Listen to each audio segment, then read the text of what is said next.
जो भी लोग नो फैप के बारे में बात करते हैं वो ज्यादातर क्या करते हैं, वो आपको सिर्फ इसके बेनिफिट्स बताते हैं।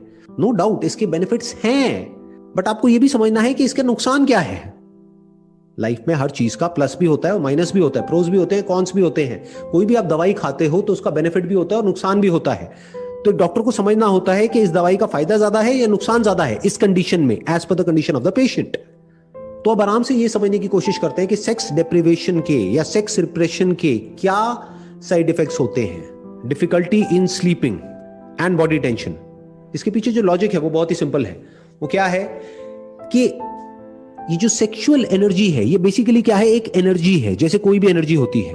तो जब एनर्जी जरूरत से ज्यादा बढ़ जाती है तो हम एक्साइटेड होने लग जाते हैं और एंशियस होने लग जाते हैं, और जब एनर्जी कम हो जाती है तो हम लेजी हो जाते हैं। तो ना एनर्जी का बहुत ज्यादा होना अच्छा है, ना बहुत कम होना अच्छा है। फिर चाहे वो सेक्सुअल एनर्जी हो या एनर्जी जो हमको खाने से मिलती है, पीने से मिलती है या सनलाइट से मिलती है, वो एनर्जी हो। ना एनर्जी ज्यादा अच्छी है ना कम अच्छी है। और इसके कुछ इमोशनल साइंस भी हैं, जैसे कि anxiety, lack of clarity and confusion in life, in thinking.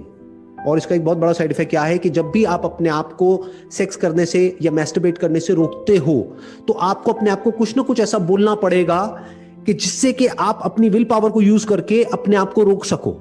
और जब ऐसा कुछ आप बोलते हो तो there is a strong possibility कि आपके अंदर नेगेटिव फीलिंग्स और नेगेटिव इमोशंस आने लग जाएंगे सेक्स की तरफ। फिर उसके बाद में जब आप किसी रिलेशनशिप में जाओगे तो आपके लिए प्रॉब्लम भी हो सकती है। और एक सबसे बड़ा और सबसे गंदा जो इसका साइड इफेक्ट होता है वो होता है feelings of guilt and Shem. यानी कि क्या कि जब आपके दिमाग में ये बैठ जाएगा कि ये करना गलत है, उसके बाद भी आपके अंदर ये डिजायर्स उठेंगे। अरे डिजायर्स को कैसे रोकोगे, इन थॉट्स को कैसे रोकोगे? जब भी ये डिजायर्स उठेंगे, जब भी ये थॉट्स उठेंगे तो आपको क्या लगेगा कि मैं कुछ बहुत ही गलत कर रहा हूं। तो जब वो थॉट्स आएंगे और जब वो डिजायर्स आपके ऊपर हावी हो जाएंगे और जब आप बार बार कोशिश करने के बाद भी फेल होगे, फेल मतलब क्या कि यानी कि आप मैस्टरबेट करोगे या सेक्स करोगे तो उसके बाद में आपके अंदर एक गिल्ट आएगा, and this will create stress and that can lead to anxiety and even depression for that matter. अगर आप किसी रिलीजियस या स्पिरिचुअल ऑर्गेनाइजेशन के साथ में जुड़े हुए हैं और जो आपकी ऑर्गेनाइजेशन है वहां पर जो भी प्रैक्टिसेस होती हैं, अगर उसकी वजह से आप सेक्स या मैस्टरबेशन नहीं कर रहे हैं तो दैट्स एब्सोल्युटली फाइन, क्योंकि ये आपकी मर्जी है, आपकी लाइफ है, आप जो चाहे जैसे चाहे वैसे जी सकते हैं। और मैं कोई नहीं होता ये आपको बोलने वाला या आपको बताने वाला कि आपको अपनी लाइफ के साथ में क्या करना है। That's your call. कुछ भी करने से पहले आपको अपने आप से एक क्वेश्चन पूछना है कि जो भी मैं कर रहा हूं वो कर क्यों रहा हूं, मेरी लाइफ का पर्पस क्या है, मेरा गोल क्या है जो मैं अपनी लाइफ में अचीव करना चाहता हूं अगले 5 साल में या 10 साल में। अपने आप से पूछो। तो हो सकता है जब इस तरह के क्वेश्चंस आप अपने आप से पूछोगे तो आपको क्लियर कट एक आंसर मिलेगा। वो आंसर क्या हो सकता है कि मुझे एक बहुत बड़ा एंटरप्रेन्योर बनना है, मुझे एक बहुत बड़ा क्रिकेटर बनना है, मुझे एक बहुत बड़ा सिंगर बनना है। अब अपने आप से एक क्वेश्चन पूछो कि जो भी आपके आइडल हैं, यानी कि ऑलरेडी जो बहुत बड़े एंटरप्रेन्योर्स हैं, बहुत बड़े क्रिकेटर्स हैं, बहुत बड़े सिंगर्स हैं, क्या वो पूरी तरह से सेक्स को छोड़ करके, मैस्टरबेशन को छोड़ करके वहां तक पहुंचे हैं? अपने आप से एक क्वेश्चन पूछो। इनफैक्ट बहुत सारे ऐसे भी लोग हैं जिन्होंने ओपनली बात किया है अपनी सेक्स लाइफ के बारे में।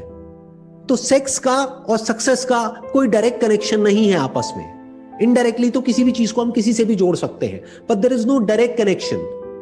किसी भी फील्ड में जो लोग सक्सेसफुल हुए हैं उसमें 99% लोग ऐसे मिलेंगे जिन्होंने एक मॉडरेट लाइफ जी है, यानी कि वो लोग ना तो इंडल्ज हो गए हैं पूरी तरह से सेक्स में, ना उन्होंने सेक्स को पूरी तरह से छोड़ दिया है, उन्होंने बीच का रास्ता पकड़ा है, यानी कि एक मॉडरेट लाइफ। तो अगर आप एक्सेस में मैस्टरबेशन कर रहे हैं या पॉर्न देख रहे हैं तो अपने आप से एक क्वेश्चन पूछोगे ऐसा मैं क्यों कर रहा हूं, तो आपको एक क्लियर कट आंसर मिलेगा कि मेरी लाइफ में ढंग का कुछ करने के लिए है ही नहीं। तो दैट इज द प्रॉब्लम। अगर आपके पास में कुछ भी ढंग का होगा अचीव करने के लिए, अगले 5 साल में 10 साल में कोई गोल होगा, कोई पर्पस होगा, जीने की कोई एक्चुअल में वजह होगी, आपको एक ब्राइट अपना फ्यूचर नजर आ रहा होगा, आपके माइंड में एक विजन होगी, तो इन सब चीजों में आप ज्यादा इंडल्ज हो ही नहीं सकते। किसी भी हैबिट को छोड़ा नहीं जा सकता है, उसको रिप्लेस किया जा सकता है।